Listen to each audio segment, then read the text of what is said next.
La télé-réalité a-t-elle un impact négatif ou positif sur la jeunesse française?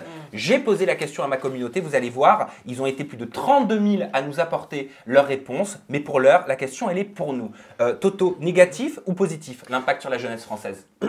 Alors, c'est un débat qui est très intéressant et très compliqué. C'est vrai. Alors, moi, normalement, je ne pourrais pas choisir. Mais comme c'est un débat, je vais choisir le côté positif. Parce que quand même, une télé-réalité, ça apporte des côtés négatifs et positifs. Tu vois, par exemple, quand moi, je vois un minot de 12 ans qui me dit ouais, je veux faire comme toi, je veux faire de la télé-réalité. Je dis non, tu ne feras pas de la télé-réalité. Fais un vrai travail, fais des études, ça c'est intéressant. Mais on peut ouvrir des portes sur des côtés positifs dans le sens où tu as des belles valeurs à faire valoir, tu as des aspects de ta personnalité à faire valoir et ça peut encourager les gens et surtout ça peut donner de la bonne vibe aux téléspectateurs. Ginda, tu fais la moue? Ouais, parce que c'est un discours un peu, tu vois, je peux comprendre. Vas-y, dis un discours En quoi? fait, tu as le un discours seum parce que quoi? ça t'a plu ce que j'ai dit. Un discours Ah, tu as le quoi? seum parce que ça t'a plu ce que j'ai Ginda, dit. un discours Il quoi? l'a bien dit, mais il a dit n'importe quoi. C'est-à-dire que moi j'ai un problème avec la télé-réalité. L'impact, pour moi, c'est vraiment négatif dans le sens où il y a trop de normalisation. On normalise on normalise la chirurgie esthétique, on normalise la vulgarité, on normalise les embrouilles. Même si, attention, c'est aux parents, d'éduquer leurs enfants.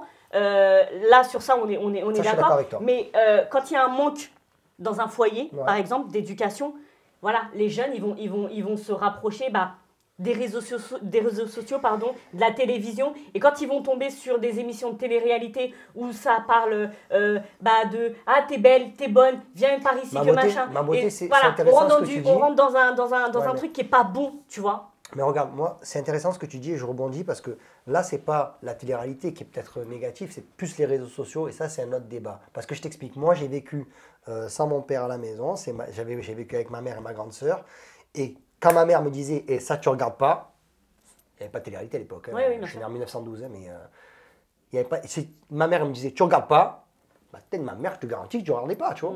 Donc voilà, ça s'arrête. Moi, ça me fait penser à quelque chose, cette question. Ça me fait penser à l'époque, en effet, quand il n'y avait pas la télé-réalité dans les années 90. Rappelez-vous, pour ceux qui sont plus jeunes, je ne sais pas, mais c'était les jeux vidéo. Quand il y a eu les jeux vidéo qui sont arrivés avec les mitraillettes, les pistolets, les JT de TF1, de France 2, les pointés du doigt, disaient ça crée des adolescents violents, ça va créer des meurtres, ça va créer des racailles. C'est ce qu'on pouvait entendre à l'époque dans les journaux télévisés. Moi, la question que je me pose aujourd'hui, je me dis le problème, est-ce que c'est ce qu'on met à notre disposition, une image, un concept, des jeunes qui partent en vacances, qui peuvent se prendre le bec, qui peuvent en effet avoir fait de la chirurgie esthétique, qui peuvent être en mini-jupe, qui peuvent se prendre le chou, ou alors la façon, l'éducation et le regard qu'on porte là-dessus. Moi, personnellement, j'estime, je suis de la génération télé-réalité Love Story, que j'ai toujours eu du recul. J'ai jamais reproduit à l'école ce que j'ai vu. Et pourtant, je suis né avec Love Story quelque part. C'est ce qui m'a fait connaître la télé-réalité. Et l'île de la tentation, qui pouvait être parfois vulgaire, qui pouvait être sexiste aussi. Donc ce que je veux dire, c'est que je les ai vus aussi jeunes, ces images-là. Est-ce que je suis devenu un cancre pour autant? Je pense pas. Non. Mais après, la question pour moi, c'est pas savoir si ça a une énorme influence. C'est si ça a une bonne impact, oui ou non. Si rajouter la télé-réalité chez les gamins, c'est positif ou négatif. Moi, je trouve pas que ça soit positif dans le sens où, quand on regarde la télé-réalité d'aujourd'hui, hormis, je parle pas, il peut y avoir des candidats qui ramènent une good vibe, des bons concepts, mais d'une manière générale, la télé-réalité, en espagnol, ils disent télé basura, c'est-à-dire télé poubelle, c'est-à-dire que ça a déjà une mauvaise, voilà, ça a une mauvaise image. Quand je vois comment ils parlent, les candidats, je fais une fixette sur l'orthographe, sur la grammaire, mais quand je vois comment certains candidats s'expriment, je me dis c'est chaud, les gamins ils écoutent ça, même les rapports, en fait j'ai l'impression que les rapports sociaux entre les hommes et les femmes ils sont faussés. Donc les gamins inconsciemment avec leurs mecs, à 13 ans ils ont des mecs, des meufs, ils vont reproduire ces comportements et je trouve ça un peu totalement d'accord. Mais dans vois. ce cas c'est pas la télé-réalité, c'est une certaine cible d'émission de télé-réalité. La télé-réalité en soi, si on prend l'ADN, elle a rien fait du tout, elle influence personne. Après c'est ce qu'on en fait, c'est les personnes qu'on y met, c'est les histoires qu'on décide de développer. Regarde, moi depuis 6 ans, ma chaîne YouTube, j'en ai fait des erreurs, attention, mais vraiment j'en ai fait des erreurs, j'ai des questions que je regrette, j'ai des invités que je regrette, tout ce que vous voulez. Mais par contre, j'ai pris le parti de ma ligne éditoriale de me dire je veux traiter de cette thématique hyper sulfureuse d'une façon différente, d'une façon pas trash, d'une façon plus clean, d'une façon plus profonde. Donc tout dépend ce que tu en fais aussi des images. Combien de fois, moi, ça m'a permis de parler de sexisme, de transidentité, de harcèlement, de diversité aussi. Moi, je suis super heureux d'avoir pu avoir la télé-réalité pour parler de tous ces sujets de société. Tu sais, je vais te dire un truc. Regarde, moi, j'ai un passé de boxeur. Et souvent, les gens disent la boxe est violente. D'accord? Non, la boxe n'est pas violente. La violence est générée par les personnes qui pratiquent la boxe. D'accord? Et je pense que ça rejoint ce débat dans le sens il y a du bon et du mauvais, bien sûr. Mais il faut savoir voir le verre à moitié plein. Ouais, mais la télé-réalité aujourd'hui, elle n'a rien de réel. C'est ça le problème. Ah bon? Et pourquoi? Il n'y a rien de réel dans la télé-réalité, puisque tout est fake aujourd'hui. Quand ils arrivent sur une... Ça, c'est ton opinion? Oui. Moi, je suis candidat, je rentre de ton âge. Je peux te garantir que tout j'ai vécu. Oui, mais tu vois, les gens arrivent sur un tour, les gens arrivent dans une émission parce qu'ils savent déjà ce qu'ils vont faire, ils savent déjà ce qu'ils vont dire, quel comportement ils vont avoir. Oui, sauf que c'est faussé. Et après, c'est cette image-là qu'on donne à cette jeunesse, justement.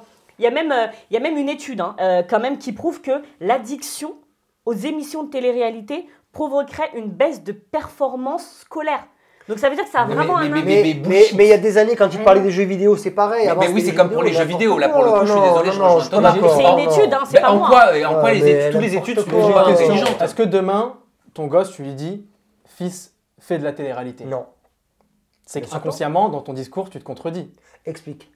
Parce que tu dis ça apporte quelque chose de positif. Mais toi-même, de toi-même, tu guiderais pas ton propre enfant pour qui tu veux que du bien vers la télé. Mais moi, mon fils, je lui dirais, comme dit à tout le monde, j'ai dit, fais ce que je te dis. Je te dis pas c'est ce que je fais. Tu vois ce que je veux te dire? Moi, je ne me considère pas comme un exemple. Mais malgré ça, j'ai de la chance parce que je suis un des candidats qui a énormément de retours positifs sur mes réseaux sociaux et autres. Mais tu peux quand même arriver à déceler des choses quand même qui sont bénéfiques pour les personnes. Alors, j'ai noté un commentaire en dessous de la question que j'ai posée à ma communauté. Après, je te donne la parole, Jinda. Mais je voulais vraiment vous le partager parce qu'il m'a pas mal remué quand même. Ce commentaire, il dit « Bonjour Sam. Petite anecdote qui pourrait répondre au sondage. En surveillant une cour de récréation, j'ai pu voir des enfants de 6 ans jouer au jeu des problèmes, fameux jeu des Marseillais. Ils se donnaient des gages pour s'embrasser sur la bouche et les petits garçons n'hésitaient pas à plaquer les petites filles au sol, refusant leurs bisous. La télé-réalité touche carrément des enfants de 6 ans qui reproduisent un jeu malsain, ne connaissant pas la notion de consentement. » Donc là, on est avec une surveillante dans une école qui est en train de nous dire qu'elle voit des enfants de 6 ans recréer le jeu des problèmes. C'est logique que ça remue. Bah bien évidemment. Mais là, l'erreur, elle vient des parents. Oui. Il y a une question d'éducation, je suis totalement d'accord. À 6 ans, on ne regarde pas les Marseillais, les anges, tout ce que vous voulez. Normalement, déjà, non. c'est moins de 10 le truc. Normalement, non. Mais en tout cas, tu connais Akhenaton? C'est la famille, c'est le S. Oui et non, il m'a un peu déçu. Dernièrement, il m'a beaucoup il a grave clashé la télé-réalité il y a quelques mois. Ouais, et bien justement, Akhenaton, il a quand même laissé sous-entendre, il a dit clairement qu'il ne laissait pas ses enfants regarder la télé-réalité. Et là, avec ce que tu viens de dire, je comprends pourquoi. Nous, excuse-moi, par exemple, pour Akhenaton, c'est un rappeur très respecté à Marseille et tout, mais personne des gens de la télé-réalité, notamment de Marseille comme moi, ne s'autorise à parler sur ce qu'il a fait en amont ou quoi au caisse, tu vois ce que je veux te dire? Il y a des albums qu'il a fait qui étaient très bien, comme il y a des albums où il est passé à côté de la plaque, tu vois ce que je veux te dire? Maintenant, je trouvais ça très très gratuit, ce qu'il a dit. Mais il a donné son ressenti parce que justement, il y a une émission qui s'appelle Les Marseillais les Marseillais. Ouais, mais tu donnes pas ton ressenti quand tu dis il faudrait interdire. Non, bah oui, c'est comme si dans ce cas-là, tu dis il faudrait interdire tout le rap parce que le rap c'est vulgaire. Tout le rap n'est pas vulgaire. C'est vrai. Tout le rap n'est pas assassin. Ou alors, si je veux, moi j'ai interdit TikTok, ça va faire du mal à Zoubir, mais... moi je suis dans la merde, j'ai plus de thunes après. Voilà. Je pointe chez Papa demain. Du coup, t'imagines on va relancer des débats comme ça? Non, et j'ai noté ce commentaire aussi qui disait, qui répondait à la question, la télé-réalité a-t-elle un impact négatif ou positif sur la jeunesse française? Une de mes abonnées me dit, malhonnêteté avec le dropshipping, dévalorisation de soi et de l'autre avec la chirurgie à tout va, altération de la réalité, les jeunes croient que la vie c'est les clashs et les histoires de love sans sens, sans but, et hypersexualisation, et j'en passe. Ouais. C'est quoi hypersexualisation? Hypersexualisation, c'est le fait de mettre à la base d'un casting, de sélectionner une majorité de candidates pour ton programme qui vont être toutes un petit peu sur le même moule, qui vont toutes montrer beaucoup leur peau. Et au final, je pense que ces personnes-là reprochent le manque de représentation.